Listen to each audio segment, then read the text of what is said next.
Hello and welcome back to Ask the Cricketer after a great day for England where they took control of the first test against New Zealand. Cam is in Christchurch again for us. How are you? Very well. England's day, probably England's match as well. They should knock over New Zealand tomorrow. But yeah, I'm sure we'll get onto it. I'm basically reeling, despite Harry Brook scoring 170, despite Ben Stokes getting 80, despite Bryden Carse potentially being the best New England player of all time in history ever. I just can't get over it. New Zealand dropping 8 catches. It'll always be the story of this match for me. We'll get into it. I was going to save it right till the end, actually, the drop catches, but I think it Perfect. I probably look forward to is. it. I think it probably is the place to start because it will define the match. What's happened? Can you explain why so many catches were dropped? I think like just sometimes aberrations happen, and just this is one of them. Like, to be overly simplistic about it, everyone talks in cliches about how the hardest thing in Test match cricket is to create 20 opportunities to take 20 wickets across 2 innings to win a match. And in this innings, in this match even, to bowl England at once, New Zealand had to create 18. Like, you're making life so much harder for yourself.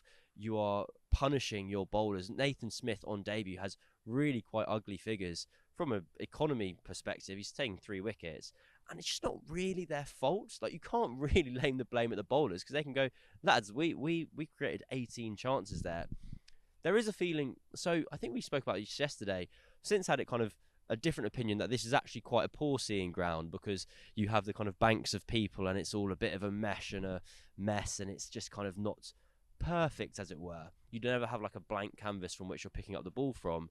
And Jeremy Coney, who is on the broadcast over here as a former Kiwi player, he's saying that he's not seeing like the New Zealand players kind of out practicing in between innings trying to get their sight right in the way that England are. I don't know if that's potentially kind of noticing something after the fact, as it were. New Zealand aren't a side known for dropping catches. If anything, they're known for just their competence. They're New Zealand. They're the nice guys. They kind of just do everything just fine, just right. Um, and that's probably best kind of exampled by the fact that it's Glenn Phillips who's dropped 3 of the catches. Glenn Phillips is one of the best fielders in the world, as he showed by the catch he took yesterday to remove Ollie Pope. He's completely spectacular. You could argue that if you added up all his qualities, he would be the best cricketer in the world. I mean, in terms of someone who can bat, bowl, and keep and field to a certain level. But look, you can analyse it to the nth degree, and you can talk about where England were good and where New Zealand were bad, and little moments like Chris Woakes, which we will talk about, where he gets 2 wickets and 2 balls. All those things are important and are going to contribute to the final result. But 8 catches, like, you just can't go past that. I think the really interesting thing, Ben Duckett was interviewed on TV before the thing, and he actually said that it's very different in practice because before play, when there's no one there, they practice Yeah. clear as day. But actually, there's nothing that can prepare you for what it's like when it's full. So I suppose Okay. you sort of factor that in as well. First question comes from Mohammed Aziz. Is it too early to start the KP and Harry Brook comparisons? No, not at all. If anything, it's too late. Harry Brook, wonderful player. I still can't quite work out how he'll be feeling at the moment, because he's got 170, but he normally averages 57 in Test cricket, and he's technically walked off 171 for 6. So he's like, oh, I've given opportunity out every 25 runs. But just he has this one shot, and it's got him in trouble kind of late. And him and Heinrich Klaassen have it, where they have this kind of pull shot from halfway up the stumps to the spinner, and he played that today. I don't think it was off the spinner. I can't remember who it was off against. I remember the feeling of when he hit the ball and he launched it onto the roof of the kind of like pavilion here, which is kind of tented gazebo style, and it was enormous. And he's just a player that provides so much excitement, both in a kind of aesthetic and traditional technique, and the kind of innovation of the present and future. I think that's why Brook is the complete player, is because he warms the hearts of both the kind of traditionalists and the kind of T20 lovers. I remember it was when he made his debut in Pakistan a couple of years ago. A colleague of mine, Visha Hantharaja, at Cricinfo, talks about watching him being sat next to Michael Atherton in the box, and how just like Brook's forward defence with like the minimal movement and timing of the ball under his eyes had Michael Atherton kind of purring, going like, oh yes, like when everyone else reacted to the big shot, Atherton reacted to the small, and that was a kind of indicator of where Brook is going. And then like, yes, in terms of KP comparisons, both, yeah, like in style, is he similar to KP in style?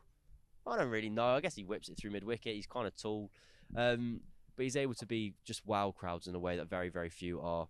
His kind of sweep lap yesterday when he was in the 90s, a perfect example. He's a great player, and he will continue to be a great player for a very very long time, which is nice.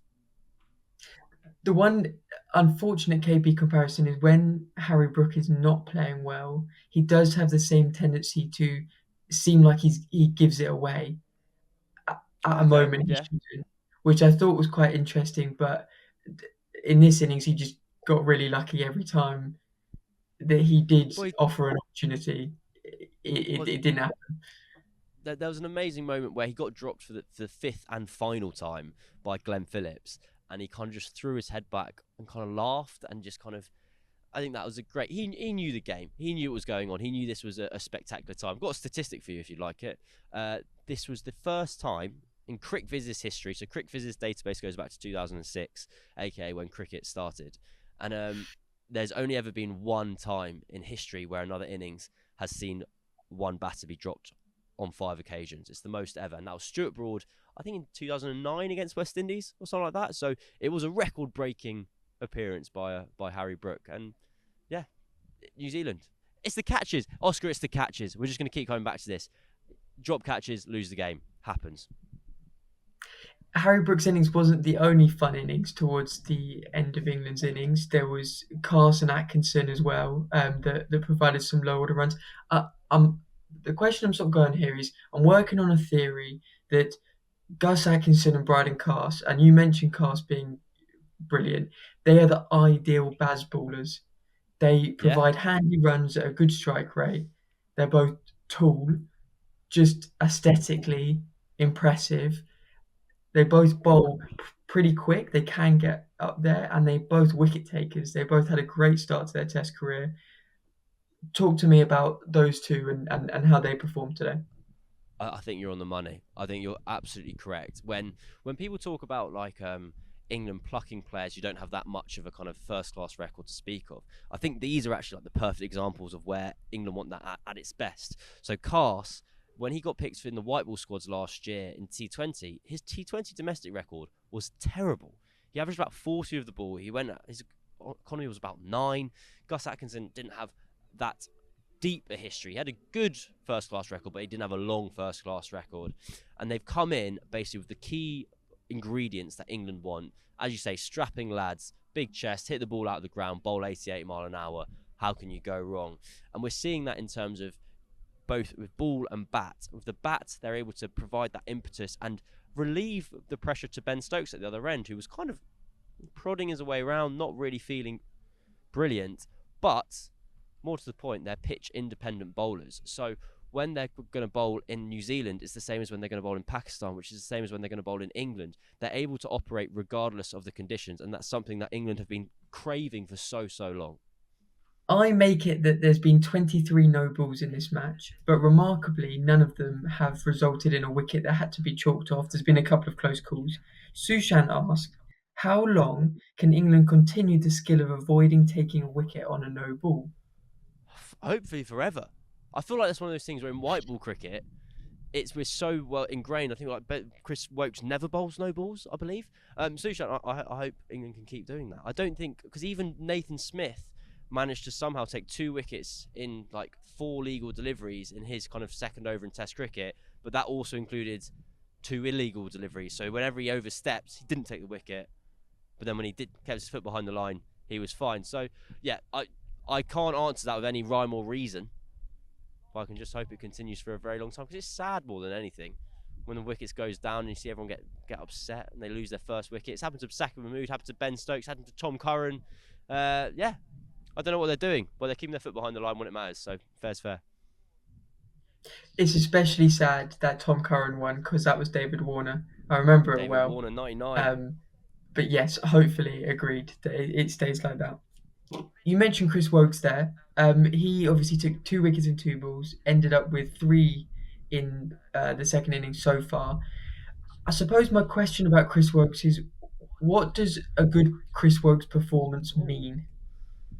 it's a good question because he's kind of saved not just the day but himself there. I don't know if that sounds too hyperbolic in that the first innings he went wicketless with the ball. Then he gets one with the bat. He's batting at 8 ahead of Atkinson and ahead of Cars as the kind of senior batter of those three.